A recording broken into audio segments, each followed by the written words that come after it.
Alves dos Reis, toda a gente odeia à brava este burlãozinho malvado, mas a verdade é que este tipo nem precisou de um diploma já que ele tinha um cérebro. Nascido no seio de uma família modesta em 8 de setembro de 1896. O pai era cangalheiro e teve graves problemas financeiros, acabando por ser declarado insolvente, e a sua mãe era doméstica. Alves Reis quis estudar engenharia. Efetivamente, começou o primeiro ano do curso, mas abandonou-o para casar a 28 de agosto de 1916 em Lisboa, com Maria Luísa Jacobetti de Azevedo, no mesmo ano em que a casa comercial do pai faliu. Deste casamento nasceram 3 filhos. Maria Luísa vinha de uma família de pais ricos, o pai era bem-sucedido, havia comida em cima da mesa, era tudo uma festa yuppie. Mas os pais dela não gostavam dele por ser pobre. Por falar em festa, alguém quer uma fatia de bolo de chocolate? Não? Está bem. No mesmo ano, emigrou para Angola, para tentar fazer fortuna e assim escapar às humilhações que lhe eram impostas pela família de Luísa, devido à diferença de condição social. Começou como funcionário público nas obras públicas de esgotos. Para ir para Angola, fez-se passar por engenheiro, depois do Cubardolas ter falsificado diploma de Oxford, aliás de uma escola politécnica de engenharia que nem sequer existia, a Polytechnic School of Engineering. Com um cheque sem cobertura, comprou a maioria das ações da Companhia dos Caminhos de Ferro Transafricanos de Angola, em Moçambique. Tornou-se rico e ganhou prestígio. De volta a Lisboa em 1922, comprou uma empresa de revenda de automóveis americanos. Depois tentou apoderar-se da companhia Ambaca. Para o conseguir, passou cheques sem cobertura e o ordinário usou depois o dinheiro da própria Ambaca para cobrir os cheques sobre a sua conta pessoal. No total, apropriou-se ilegitimamente de $100.000 americanos. Com esse dinheiro comprou também a Companhia Mineira do Sul de Angola. No entanto, antes de controlar toda a companhia, foi descoberto e preso no Porto em 1924 por desfalque.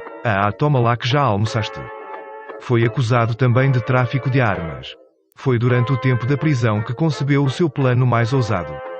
A sua ideia era falsificar um contrato em nome do Banco de Portugal, o Banco Central emissor de moeda, e que na altura era uma instituição parcialmente privada, que lhe permitiria obter notas ilegítimas mas impressas numa empresa legítima e com a mesma qualidade das verdadeiras. Ele conseguiu sair em liberdade por pormenores processuais. Em 1924, Alves Reis contactou vários cúmplices e outros colaboradores de boa-fé para pôr o seu plano em marcha. Entre os seus cúmplices e colaboradores encontrava-se o financeiro holandês Karel Marang van Nistelvier, Adolf Ennis, um espião alemão, Adriano Silva, Moura Coutinho, Manuel Roquetti e especialmente José Bandeira. Um pormenor importante era que José Bandeira era irmão de António Bandeira, o embaixador português em Haia. Alves dos Reis preparou um contrato fictício e conseguiu que este contrato fosse reconhecido notarialmente. Através de José Bandeira, obteve também a assinatura de António Bandeira. Conseguiu ainda que o seu contrato fosse validado pelos consulados da Inglaterra, da Alemanha e França. Traduziu o contrato em francês e falsificou assinaturas da administração do Banco de Portugal. Ai, como eu gosto de mamar nas mamas da cabritinha. Bom, continuando, através de Karel Marang, dirigiu-se a uma empresa de papel-moeda holandesa, mas esta remeteu-os para a empresa britânica Waterloo Sons Limited de Londres, que era efetivamente a casa impressora do Banco de Portugal. Em 4 de dezembro de 1924, Marang explicou a Sir William Waterloo que, por razões políticas, todos os contactos ligados à impressão das novas notas deveriam ser feitos com a maior das discrições. O alegado objetivo das notas era conceder um grande empréstimo para o desenvolvimento de Angola. Cartas do Banco de Portugal para a Waterloo Sons Limited foram também falsificadas por Alves Reis. William Waterloo escreveu uma carta confidencial ao governador do Banco de Portugal Inocêncio Camacho Rodrigues em que referia os contactos com Marang. Mas, aparentemente, a carta extraviou-se. Mia, o bolo de chocolate está quase pronto. No caderno de encargos de impressão das notas, estipulava-se que estas viriam a ter posteriormente a sobrecarga a Angola dado que, alegadamente, se destinariam a circular aí. Por essa razão, as notas tinham números de série de notas já em circulação em Portugal. O Waterloo Sons Limited imprimiu assim 200.000 notas de valor nominal 500 escudos, no total quase 1% do PIB português de então, efígie Vasco da Gama Chapa 2, com a data de 17 de novembro de 1922. O número total de notas falsas de 500 escudos era quase tão elevado como o de notas legítimas. A primeira entrega teve lugar em fevereiro de 1925, curiosamente cerca de um ano depois das notas verdadeiras de 500 escudos, efígie Vasco da Gama terem começado a circular. As notas passavam de Inglaterra a Portugal, com a ajuda dos seus cúmplices, José Bandeira, que utilizava as vantagens diplomáticas de seu irmão, Carol Marang e ligações ao cônsul da Libéria em Londres.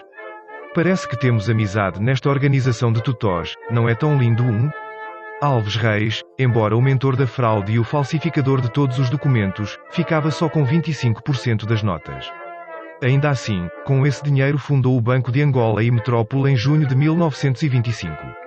Para obter o alvará de abertura deste banco, recorreu também a diversas outras falsificações. Investiu na Bolsa de Valores e no mercado de câmbios.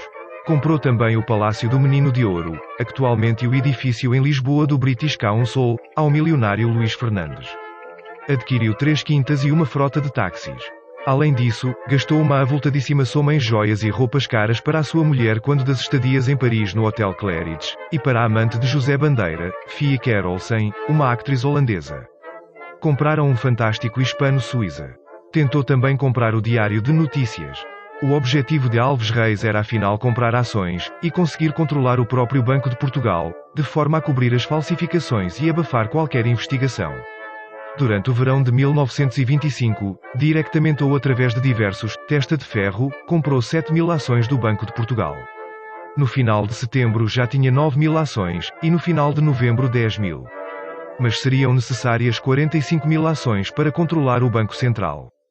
Ao longo de 1925 começaram a surgir rumores de notas falsas, mas os especialistas de contrafacção dos bancos não detectaram nenhuma nota que parecesse falsa.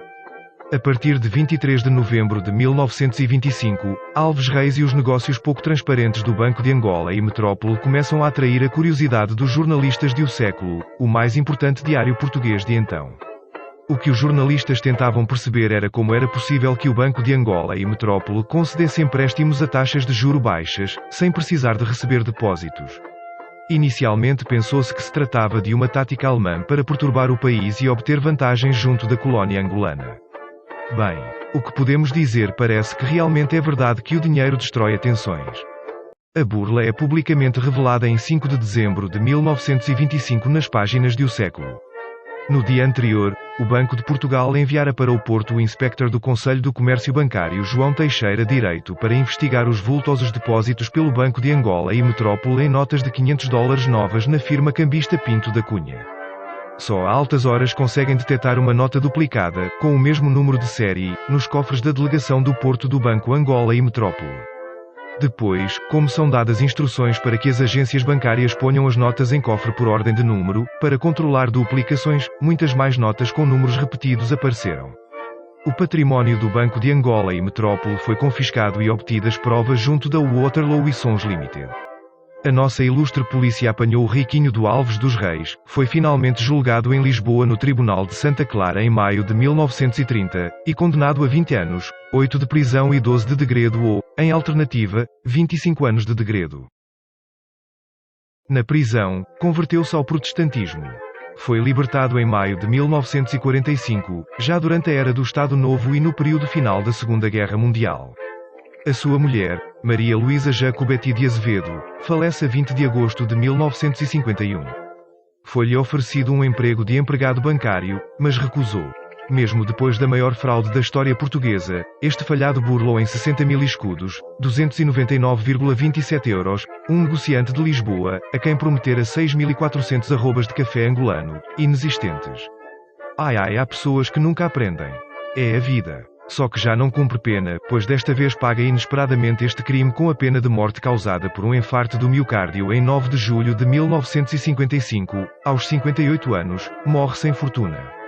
E é assim que se faz um bolo de chocolate, com burla e muitas notas. Obrigado por assistirem e subscrevam o canal. Boa noite.